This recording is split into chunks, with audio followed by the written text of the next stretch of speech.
What's up mga ka-Jangers? Welcome back sa aking YouTube channel. Kung bago lang po kayo dito sa aking channel, ako po ang inyong ka-Jangers na si Erwin. At welcome po dito sa ka-Jangers TV, ang istorya ng isang Jangers owner dito sa Pilipinas.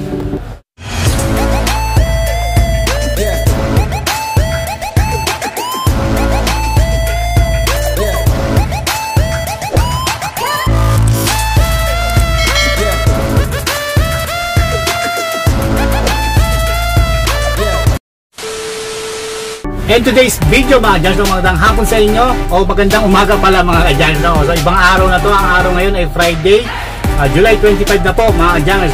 Ang oras na ay 9:23 na ng umaga. So nandito ko ngayon sa isang mall dito sa Fairview. So ngayon nandito naman kami para sa pag-deliver mo dito sa pinagdadrivean kong kumpanya. Sa mga hindi po nakakaalam, dati po ang isang junk shop owner. So nahinto po nga yung pag-junk shop sa mga bago at sa mga dati ko pang subscriber, alam nila yung aking kwento. So kung gusto niyo malaman ng aking kwento,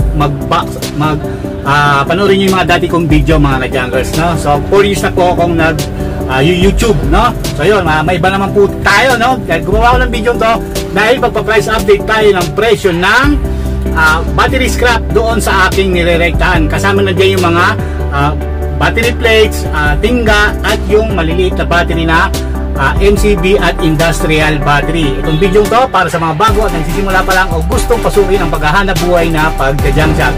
So huwag na natin patagalin. Kung handa na kayo, hawak na ng ballpen at papel. Magsisimula na tayo in 5, 4, 3, 2, 1. Lista mo na yan.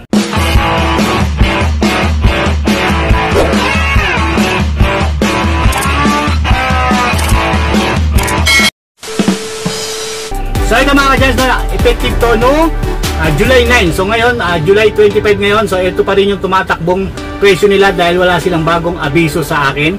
So ayun, abangan nyo sa susunod na mga aking video yung pag-update ko naman sa presyo ng bagong presyo ng mga tanso at metals, no? So abangan nyo yan. So dito muna tayo sa presyo ng battery scrap. Kung handa na kayo, simulan na natin yan mga ka-Jangers sa LM7. Ang presyo ng LM7 doon sa ating rektahan ay 405 na mga ka-Jangers per piraso, no? So punta tayo sa pangalawa, ang NS40. Ang presyo niyan doon sa ating rektahan ng NS40 ay 465 per piraso yan mga ka-Jangers. At punta na tayo sa pangatlo ay yung 1SN o yung tinatawag na national na battery. So ang presyo niyan doon sa ating rektahan ng 1SN ay 550 na mga ka-Jangers, no? So tumaas yung mga battery to.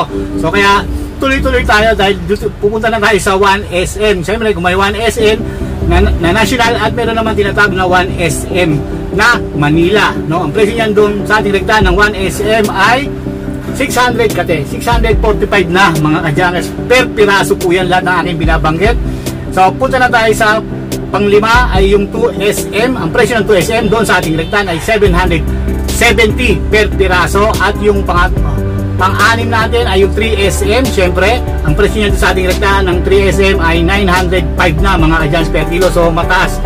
So, ang punta tayo sa pang-pito, ang 6SM ay, ang presyo niya sa ating rektahan ng 6SM ay 1,155 na mga ka-Jangers. So, grabe, tumaas to. Grabe ito, guys. So, punta na tayo sa 2D. Yung medyo malaking baterya na. Mas malaki pa sa 6SM to, guys.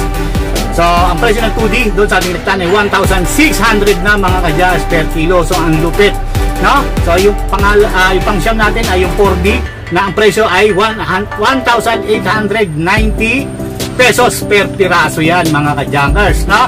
So, yung panghuli nating battery, ito yung pansapu, yung 8D. Ito yung pinakamalaking baterya, no? Ginagamit ko sa mga mixer, no? So, yun, ang presyo yan doon sa ating rektahan ng 8D ay 2,445 na mga ka-Jangers per piraso. Sa mga bateryang scrap na to na nabanggit ko ay pwede kayong kumita ng 50 pesos, 100 pesos pataas yan mga ka-Jangers. Depende po yan sa diskarte nyo o depende rin yan po sa mga katabi nyong junk shop kung meron po kayong mga kakumpetensya, no? So sana naunawaan nyo ang aking mga pinagsasabi.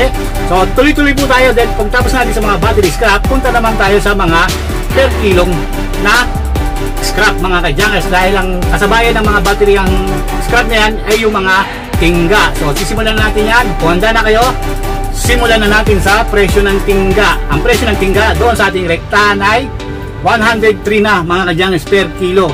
So tumaas to mga ka-Jangers. So per kilo to binabanggit kong tingga, no? So ayun, ang presyo ng tingga na maganda ay 103 pesos per kilo. So punta na tayo sa pangalawa, yung battery plates, yung laman ng battery plates. Ito yung laman ng basag na battery, no? So wag nyo lang patutuyuin nyo lang, kasi siyempre may tubig baterya yan, patutuyuin nyo lang bago nyo ibenta, kasi hindi nila tatanggapin yan.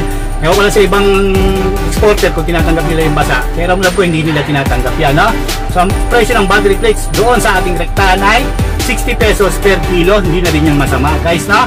So punta na tayo sa per kilong baterya. Ito yung tinatawag na MCB o motorcycle battery. Kasama na dyan, mga ka-junkers, yung industrial battery, mga ka-junkers, no? So punta na tayo muna sa MCB Dry Big. Ang presyo ng MCB Dry Big doon sa ating rektahan ay 53 pesos na, mga ka-junkers, per kilo to, mga ka-junkers, no? So napakagandang presyo. At ang huli nating battery yung MCB o motorcycle battery na small, no? So ang presyo ng MCB battery na small ay 50 pesos per kilo po yan, mga ka-junkers, no? Pagdating naman sa MCB, wag po itatanggap ng Panasonic na battery na MCB. Huwag po itatanggap dahil po reject po yan. Sabi po nila may laman po yan, salamin lang po, o yung tinatawag na spalto, no? So di ko alam paano papaandar yan, paano nakakarga ng kuryente yun, no? So tandaan nyo po, Panasonic na battery na MCB, hindi po nila binibili po yan kahit saan pong bateryahan, no? Mga no? So lahat ng presyong na ibigay ko mula sa scrap battery at sa mga tingga at MCB ay gawin yung lanyang guide. Ipagkumpara nyo lang yan doon sa inyong mga binabagsakan o inyong nagpapahakot po kayo. Yan, pagkumpara nyo lang yung presyo nyan dahil iba-iba naman po sila ng pagbibili, no, mga ka-junkers, no? So ang binigay kong presyo sa inyo ay presyo po yan ng isang exporter, no? So yun, mga ka-junkers, no? So sana nagustuhan nyo ating video for today. Kung nagustuhan nyo naman, pakilike naman. Kung di pa kayo nakapag-subscribe, syempre dito sa aking channel, click nyo yung subscribe button, click notification bell para ma-update po kayo sa mga bagong i-upload ko pang mga video. So muli, ako ang inyong ka-junkers na si Erwin. Kita-kita po tayo sa susunod. See you on my next vlog. Bye-bye, mga junkers. Peace out. Yo.